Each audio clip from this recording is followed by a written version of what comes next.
Matthieu, chapitre 13. Ce jour-là, Jésus sortit de la maison et s'assit au bord du lac.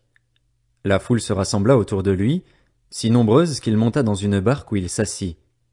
Toute la foule se tenait sur le rivage. Il leur parla en parabole sur beaucoup de choses. Il dit, un semeur sortit pour semer. Comme il semait, une partie de la semence tomba le long du chemin. Les oiseaux vinrent et la mangèrent. Une autre partie tomba dans un sol pierreux où elle n'avait pas beaucoup de terre. Elle leva aussitôt, parce qu'elle ne trouva pas un terrain profond, mais quand le soleil parut, elle fut brûlée et sécha, faute de racines. Une autre partie tomba parmi les ronces. Les ronces poussèrent et l'étouffèrent.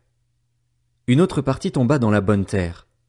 Elle donna du fruit avec un rapport de 100, 60 ou 30 pour un. Que celui qui a des oreilles, pour entendre, entende. Les disciples s'approchèrent et lui dirent, « Pourquoi leur parles-tu en parabole ?» Jésus leur répondit, « Parce qu'il vous a été donné, à vous, de connaître les mystères du royaume des cieux, mais qu'à eux cela n'a pas été donné. En effet, on donnera à celui qui a, et il sera dans l'abondance, mais à celui qui n'a pas, on enlèvera même ce qu'il a. C'est pourquoi je leur parle en parabole, parce qu'en voyant ils ne voient pas, et qu'en entendant ils n'entendent pas et ne comprennent pas. Pour eux s'accomplit cette prophétie d'Ésaïe. Vous aurez beau entendre, vous ne comprendrez pas, vous aurez beau regarder, vous ne verrez pas. En effet, le cœur de ce peuple est devenu insensible. Ils se sont bouchés les oreilles et ils ont fermé les yeux de peur que leurs yeux ne voient, que leurs oreilles n'entendent, que leur cœur ne comprenne, qu'ils ne se convertissent et que je ne les guérisse. Mais heureux sont vos yeux parce qu'ils voient, et vos oreilles parce qu'elles entendent. Je vous le dis en vérité, beaucoup de prophètes et de justes ont désiré voir ce que vous voyez et ne l'ont pas vu, entendre ce que vous entendez et ne l'ont pas entendu. Vous donc, écoutez ce que signifie la parabole du semeur. Lorsqu'un homme entend la parole du royaume et ne la comprend pas, le mauvais vient et enlève ce qui a été semé dans son cœur. Cet homme est celui qui a reçu la semence le long du chemin. Celui qui a reçu la semence dans le sol pierreux, c'est celui qui entend la parole et l'accepte aussitôt avec joie. Mais il n'a pas de racine en lui-même. Il est l'homme d'un moment et, dès que surviennent les difficultés ou la persécution à cause de la parole, il trébuche. Celui qui a reçu la semence parmi les ronces, c'est celui qui entend la parole, mais les préoccupations de ce monde et l'attrait trompeur des richesses étouffent cette parole et la rendent infructueuse. Celui qui a reçu la semence dans la bonne terre, c'est celui qui entend la parole et la comprend. Il porte du fruit avec un rapport de 100, 60 ou 30 pour un. Il leur proposa une autre parabole. Le royaume des cieux ressemble à un homme qui avait semé une bonne semence dans son champ. Mais, pendant que les gens dormaient, son ennemi vint, sema de la mauvaise herbe parmi le blé et s'en alla. Lorsque le blé eut poussé et donné du fruit, la mauvaise herbe apparut aussi. Les serviteurs du maître de la maison vinrent lui dire, « Seigneur, n'as-tu pas semé une bonne semence dans ton champ? Comment se fait-il donc qu'il y ait de la mauvaise herbe ?» Il leur répondit, « C'est un ennemi qui a fait cela. » Les serviteurs lui dirent, « Veux-tu que nous allions l'arracher ?» Non, dit-il, de peur qu'en arrachant la mauvaise herbe, vous ne déraciniez en même temps le blé. Laissez l'un et l'autre pousser ensemble jusqu'à la moisson et, au moment de la moisson, je dirai au moissonneur, arrachez d'abord la mauvaise herbe et liez-la en gerbe pour la brûler, mais amassez le blé dans mon grenier. Il leur proposa une autre parabole. Le royaume des cieux ressemble à une graine de moutarde qu'un homme a prise et semée dans son champ.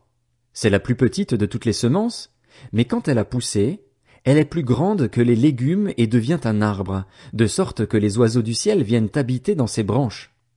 Il leur dit cette autre parabole. Le royaume des cieux ressemble à du levain qu'une femme a pris et mis dans 3 mesures de farine pour faire lever toute la pâte. Jésus dit toutes ces choses en parabole à la foule, et il ne lui parlait pas sans parabole afin que s'accomplisse ce que le prophète avait annoncé. J'ouvrirai ma bouche pour parler en parabole, je proclamerai des choses cachées depuis la création du monde. Alors Jésus renvoya la foule et entra dans la maison. Ses disciples s'approchèrent de lui en disant, « Explique-nous la parabole de la mauvaise herbe dans le champ. » Il leur répondit, « Celui qui sème la bonne semence, c'est le Fils de l'homme. Le champ, c'est le monde. La bonne semence, ce sont les enfants du royaume. La mauvaise herbe, ce sont les enfants du mal. L'ennemi qui l'a semé, c'est le diable. La moisson, c'est la fin du monde. Les moissonneurs, ce sont les anges. Tout comme on arrache la mauvaise herbe et la jette au feu, on fera de même à la fin du monde. Le Fils de l'homme enverra ses anges. Ils arracheront de son royaume tous les pièges et ceux qui commettent le mal, et ils les jetteront dans la fournaise de feu où il y aura des pleurs et des grincements de dents. Alors les justes resplendiront comme le soleil dans le royaume de leur Père.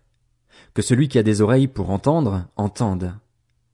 Le royaume des cieux ressemble encore à un trésor caché dans un champ. L'homme qui l'a trouvé le cache et, dans sa joie, il va vendre tout ce qu'il possède et achète ce champ. Le royaume des cieux ressemble encore à un marchand qui cherche de belles perles. Lorsqu'il a trouvé une perle de grande valeur, il est allé vendre tout ce qu'il possédait et l'a achetée. Le royaume des cieux ressemble encore à un filet jeté dans la mer et qui ramène des poissons de toutes sortes. Quand il est rempli, les pêcheurs le tirent sur le rivage et s'asseyent. Puis ils mettent dans des paniers ce qui est bon et jettent ce qui est mauvais. Il en ira de même à la fin du monde. Les anges viendront séparer les méchants d'avec les justes et les jetteront dans la fournaise de feu, où il y aura des pleurs et des grincements de dents. Jésus leur dit, « Avez-vous compris tout cela » ? « Oui, Seigneur, répondirent-ils. Et il leur dit, « C'est pourquoi tout spécialiste de la loi instruit de ce qui concerne le royaume des cieux ressemble à un maître de maison qui tire de son trésor des choses nouvelles et des choses anciennes. » Lorsque Jésus eut fini de dire ces paraboles, il partit de là. Il se rendit dans sa patrie, et il enseignait dans la synagogue, de sorte que ceux qui l'entendirent étaient étonnés et disaient, « D'où lui viennent cette sagesse et ces miracles? N'est-il pas le fils du charpentier? N'est-ce pas Marie qui est sa mère? Jacques, Joseph, Simon et Jude ne sont-ils pas ses frères? Et ses sœurs ne sont-elles pas toutes parmi nous? D'où lui vient donc tout cela? » Et il représentait un obstacle pour eux. Mais Jésus leur dit, « Un prophète n'est méprisé que dans sa patrie et dans sa famille. » Il ne fit pas beaucoup de miracles à cet endroit à cause de leur incrédulité.